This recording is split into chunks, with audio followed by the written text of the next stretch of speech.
السلام علیکم، میرا نام عبدالرحیم ہے۔ مختلف احادیث کی کتابوں سے مختلف ٹاپکس پہ ویڈیوز بنا رہا ہوں۔ تو امام ابو یعلا موصلی کی جو مجموعہ احادیث ہیں ان سے کچھ حدیثیں۔ اعوذ باللہ من الشیطان الرجیم، بسم اللہ الرحمن الرحیم۔ حدیث نمبر 7148۔ بے شک حضرت ابو عبداللہ اشعری نے حدیث بیان فرمائی کہ رسول کریم صلی اللہ علیہ وسلم نے ایک آدمی کو دیکھا، وہ رکوع و سجود مکمل کیے بغیر نماز پڑھ رہا تھا۔ بس آپ صلی اللہ علیہ وسلم نے فرمایا، اگر یہ آدمی اس حالت میں مر گیا جس پہ اب ہے تو یہ ملت محمدیہ صلی اللہ علیہ وسلم پہ نہیں مرا، بس تم اپنے رکوع و سجود مکمل کیا کرو، کیونکہ وہ آدمی جو اپنا رکوع اور اپنا سجدہ مکمل نہیں کرتا، اس کی مثال اس بھوکے آدمی کی ہے جو ایک یا دو کھجوریں کھاتا اور اس کی بھوک دور نہیں کرتی۔ حضرت ابو صالح کا قول ہے، بس میں نے ابو عبداللہ سے ملاقات کی، میں نے عرض کیا آپ کو کس نے حدیث بیان کی کہ اس نے اسے رسول کریم صلی اللہ علیہ وسلم سے سنا ہے؟ انہوں نے کہا مجھے حدیث عمرہ اجناد زیادہ لشکر نے بیان کی، یعنی حضرت خالد بن ولید، حضرت شرجیل بن حسنہ، حضرت عمر بن عاص نے کہا کہ انہوں نے اسے نبی کریم صلی اللہ علیہ وسلم سے سنا ہے۔ ایک اور حدیث 7149۔ حضرت قیس فرماتے ہیں حضرت خالد بن ولید رضی اللہ تعالیٰ عنہ نے فرمایا، میری زندگی میں کوئی ایسی رات نہیں آئی جس میں میرے مکان پر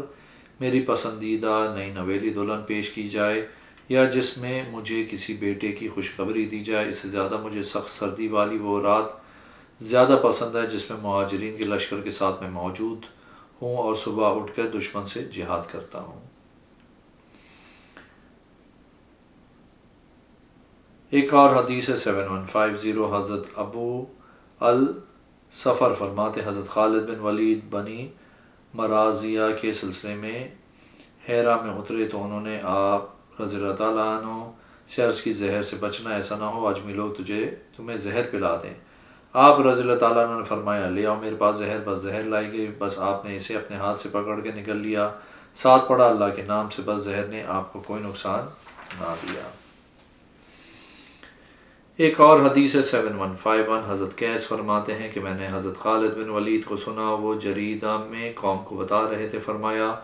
تحقیق میں نے اپنے آپ کو دیکھا جنگ موتا میں 7 تلواریں میرے ہاتھ پہ ٹوٹیں، آخر ایک یمنی تلوار نے آخر تک میرا ساتھ دیا۔ ایک اور حدیث 7152۔ حضرت قیس فرماتے ہیں حضرت خالد بن ولید رضی اللہ تعالیٰ عنہ نے فرمایا، جہاد فی سبیل اللہ نے مجھے بہت زیادہ قرأت قرآن سے روک کے رکھا۔ ایک اور حدیث 7153۔ حضرت قیس فرماتے ہیں کہ مجھے خبر دی گئی کہ نبی کریم صلی اللہ علیہ وسلم نے فرمایا، خالد بن ولید کو برا بھلا نہ کہنا، کیونکہ وہ اللہ کی تلواروں میں سے ایک تلوار ہے۔ ایک اور حدیث 7154۔ حضرت قیس فرماتے ہیں میں نے حضرت خالد بن ولید رضی اللہ تعالیٰ عنہ کو دیکھا اس حال میں کہ آپ لشکر میں لوگوں کو ایک کپڑے میں ملبوس نماز پڑھا رہے تھے۔ ایک اور حدیث 7155۔ حضرت عمر فرماتے ہیں کہ جب نبی کریم صلی اللہ علیہ وسلم کا وصال مبارک ہوا اور لوگوں میں سے مرتد ہوئے، ایک قوم نے کہا وہ نماز پڑھے گی، زکوٰۃ نہیں دے گی، بس لوگوں نے عرض کی حضرت ابو بکر رضی اللہ تعالیٰ عنہ کی بارگاہ میں ان کی بات قبول فرما لے۔ بس آپ نے فرمایا اگر وہ لوگ اونٹ کی نکیل بھی مجھے دینے سے رک گئے تو میں ان سے جہاد کروں گا۔ بس آپ نے خالد بن ولید کو بھیجا، بنوتی قبیلے سے عدی بن حاتم 1000 آدمی لے کر آئے، یہاں تک کہ یمامہ پہنچ گئے۔ راوی کہتا ہے اور بنو عامر قبیلہ نے رسول کریم صلی اللہ علیہ وسلم کی مقررہ کردہ حاکموں کو قتل کر کے ان کو آگ سے جلا دیا۔ بس حضرت ابو بکر صدیق رضی اللہ تعالیٰ عنہ نے حضرت خالد بن ولید کو لکھا کہ بنو عامر کو قتل کر کے آگ سے جلا ڈالو۔ بس انہوں نے حکم پہ تعمیل کی، حتیٰ کہ عورتوں کی چیخیں نکل گئیں۔ پھر وہ چل کے پانی پہ آئے، بس وہ آپس کی طرف نکلے تو کہا اللہ سب سے بڑا ہے، اللہ سب سے بڑا ہے، ہم گواہی دیتے ہیں کہ اللہ کے سوائے کوئی معبود نہیں، ہم گواہی دیتے ہیں کہ محمد صلی اللہ علیہ وسلم اللہ کے رسول ہیں۔ بس جب آپ رضی اللہ تعالیٰ عنہ نے یہ سنا تو ان سے ہاتھ روک لیا۔ بس حضرت ابو بکر رضی اللہ تعالیٰ عنہ نے انہیں حکم دیا کہ وہ چلتے آئیں حتیٰ کہ ہیرا میں پڑاؤ ڈالیں، پھر شام کی طرف چلیں۔ بس جب آپ ہیرا کے مقام پہ اترے تو آپ نے فارس والوں کو خط لکھا، پھر فرمایا بے شک میں جا کر گھبراؤں۔ بس آپ نے ان پہ حملہ کیا یہاں تک کہ سورہ کے مقام پہ جا پہنچے۔ بس آپ نے کئی لوگوں کو قتل کیا، کئی کو قیدی بنایا، پھر عین التمر پہ حملہ آور ہوئے، بس آپ نے قتل کیا، قیدی بنایا، پھر شام کی طرف روانہ ہوئے۔ سبحان اللہ، حضرت عامر راوی حدیث فرماتے ہیں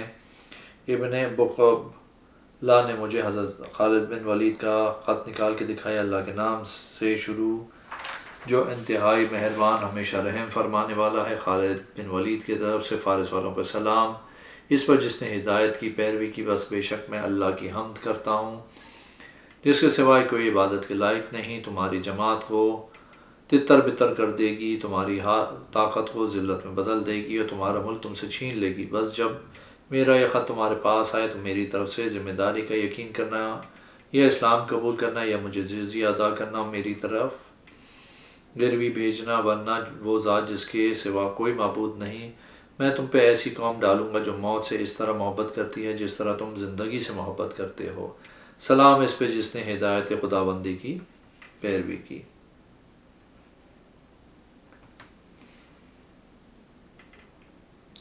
ایک اور حدیث 7156 حضرت خالد بن ولید رضی اللہ تعالیٰ عنہ صرف ایک روایت ہے کہ نبی کریم صلی اللہ علیہ وسلم چھینی ہوئی چیز غزوے کے موقع پر سے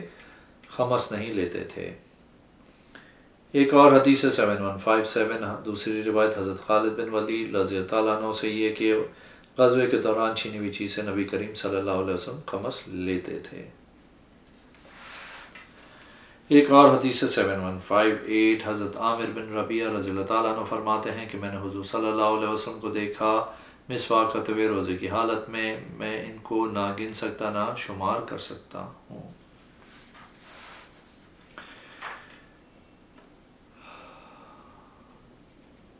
ایک اور حدیث 7159 حضرت عامر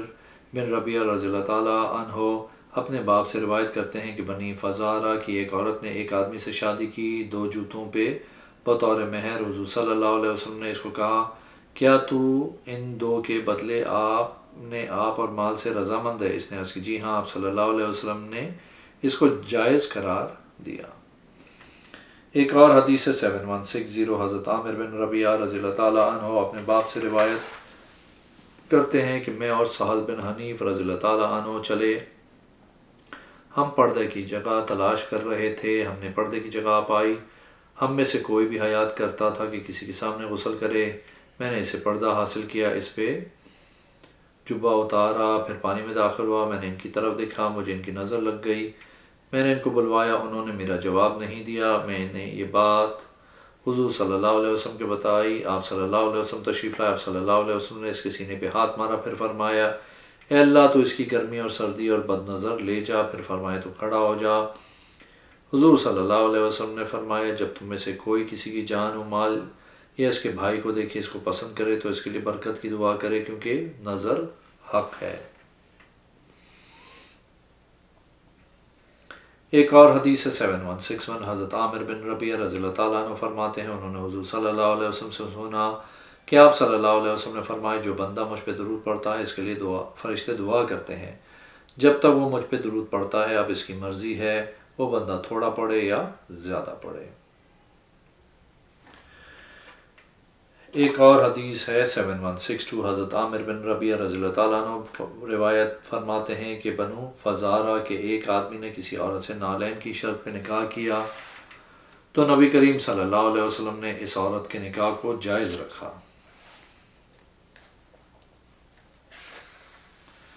ایک اور حدیث 7163 حضرت عامر بن ربیعہ رضی اللہ تعالیٰ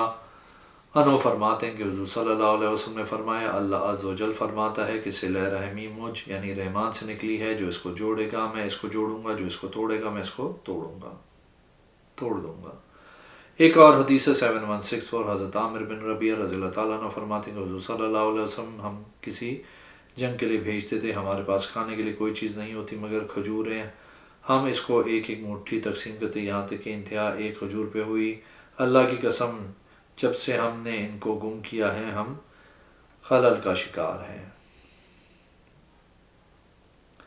ایک اور حدیث 7165 حضرت عامر بن ربیعہ رضی اللہ تعالیٰ عنہ فرماتے ہیں حضور صلی اللہ علیہ وسلم نے فرمایا جب تم جنازہ دیکھو اس کے لیے تعظیماً کھڑے ہو جاؤ یہاں تک کہ تم سے آگے پیچھے ہو جائے یا اس کو رکھ دیا جائے۔ ایک اور حدیث 7166 حضرت عاصم بن عبید اللہ فرماتے ہیں کہ حضور صلی اللہ علیہ وسلم نے فرمایا ان قریب تم پر میرے بعد ایسے حکمران ہوں گے وہ نماز پڑھیں گے لیکن لیٹ پڑھیں گے، اگر وہ وقت پہ پڑھیں تو ان کے ساتھ پڑھ لینا، ثواب ان کے لیے اور تمہارے لیے ہوگا، اگر وقت کے علاوہ پڑھیں تو تم بھی ان کے ساتھ پڑھ لینا، گناہ ان پہ ہوگا، ثواب تمہارے لیے ہوگا۔ جو جماعت سے علیحدہ ہوا وہ اسلام سے بری ہے، جو اس حالت میں مرا اس نے وعدے کو توڑا وہ اللہ سے ملے گا، اس کے لیے کوئی دلیل نہیں ہوگی۔ میں نے کہا آپ کو یہ کس نے بتایا؟ انہوں نے کہا آپ کو یہ کس نے بتایا؟ انہوں نے کہا عبداللہ بن عامر بن ربیعہ۔ انہوں نے کہا اپنے باپ سے، انہوں نے نبی کریم صلی اللہ علیہ وسلم سے روایت کی ہے۔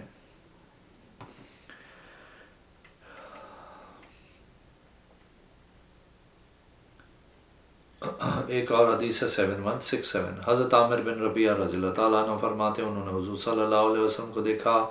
آپ صلی اللہ علیہ وسلم اپنے سر سے اشارہ کر رہے تھے جس طرف آپ صلی اللہ علیہ وسلم کا منہ مبارک تھا۔ ایک اور حدیث ہے 7168، حضرت عاصم بن عبید اللہ فرماتے ہیں کہ حضور صلی اللہ علیہ وسلم نے فرمایا ان قریب تم پر میرے بعد ایسے حکمران ہوں گے، کبھی وقت پہ وہ نماز پڑھیں گے، کبھی لیٹ پڑھیں گے، اگر وہ وقت پہ نماز پڑھیں تو ان کے ساتھ پڑھ لینا، ثواب ان کے لیے بھی اور تمہارے لیے بھی، اگر وقت کے علاوہ پڑھیں تو تم ان کے ساتھ پڑھ لینا،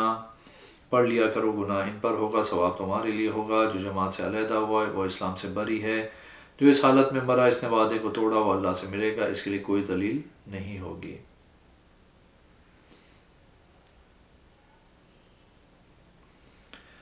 ایک اور حدیث ہے 7169، حضرت عبداللہ بن عامر بن ربیعہ رضی اللہ تعالیٰ عنہ سے روایت ہے کہ حضور صلی اللہ علیہ وسلم کعبہ شریف کا طواف کر رہے تھے کہ آپ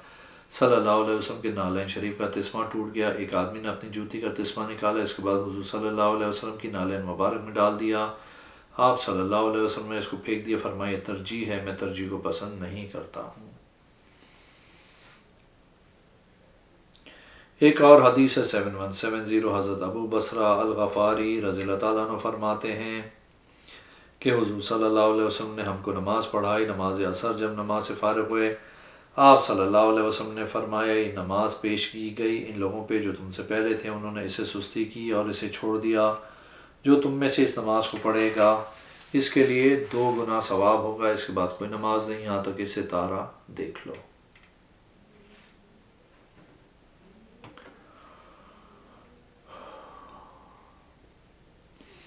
ایک اور حدیث ہے 7171، حضرت ابو بصرہ الغفاری رضی اللہ تعالیٰ عنہ فرماتے ہیں کہ میں نے اللہ عز و جل سے سوال کیا مجھے وہ اسم دکھائیں جس میں اس کے ساتھ دعا کروں تو قبول ہو جائے، میں نے آسمانوں کے ستاروں میں لکھا ہوا دیکھا، یا بدیع السماوات والارض یا ذوالجلال والاکرام۔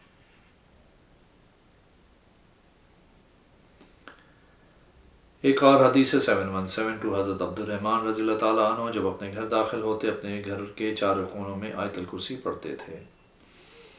ایک اور حدیث ہے 7173، حضرت مجاہد فرماتے ہیں ایک آدمی حضرت ابن عباس رضی اللہ تعالیٰ عنہ کے پاس سے گزرا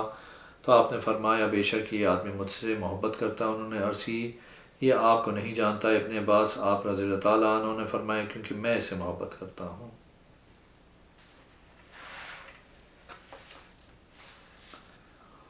ایک اور حدیث ہے 7174، حضرت زید بن حارثہ رضی اللہ تعالیٰ عنہ فرماتے ہیں کہ ایک آدمی نے حضور صلی اللہ علیہ وسلم سے پوچھا صبح کی نماز کے متعلق، آپ صلی اللہ علیہ وسلم نے فرمایا تو کل اور آج میرے ساتھ اس کو پڑھنا۔ بس آپ صلی اللہ علیہ وسلم جب جوفا کے مقام پہ بقا نمرہ میں تھے آپ صلی اللہ علیہ وسلم نے اس کو پڑھا، جس وقت فجر طلوع ہوئی یہاں تک کہ وہ وادی ذی طوا میں آئے، اس کو مؤخر کیا یہاں تک بعض صحابہ کرام نے عرض کی رسول اللہ صلی اللہ علیہ وسلم روک نہ لیا جائے، بس انہوں نے کہا کاش ہم نماز پڑھیں۔ حضور صلی اللہ علیہ وسلم نکلے، آپ صلی اللہ علیہ وسلم نے فجر کی نماز پڑھی سورج سے نکلنے سے تھوڑا پہلے، پھر صحابہ کرام کی طرف متوجہ فرمایا تم کیا کہتے ہو؟ انہوں نے عرض کی ہم کہتے ہیں کہ اگر ہم نماز پڑھ لیں۔ آپ صلی اللہ علیہ وسلم نے فرمایا اگر تم ایسا کر لیتے تو تم کو ضرور عذاب ہوتا۔ پھر آپ صلی اللہ علیہ وسلم نے سائل کو بلوایا اور فرمایا اس نماز کا وقت ان دونوں نمازوں کے درمیان ہے۔ ایک اور حدیث 7175، حضرت زید بن حارثہ رضی اللہ تعالیٰ عنہ سے روایت ہے انہوں نے عرض کی یا رسول اللہ صلی اللہ علیہ وسلم کیا آپ صلی اللہ علیہ وسلم نے میرے اور حمزہ بن عبد المطلب رضی اللہ تعالیٰ عنہ کے درمیان بھائی چارہ فرمایا ہے؟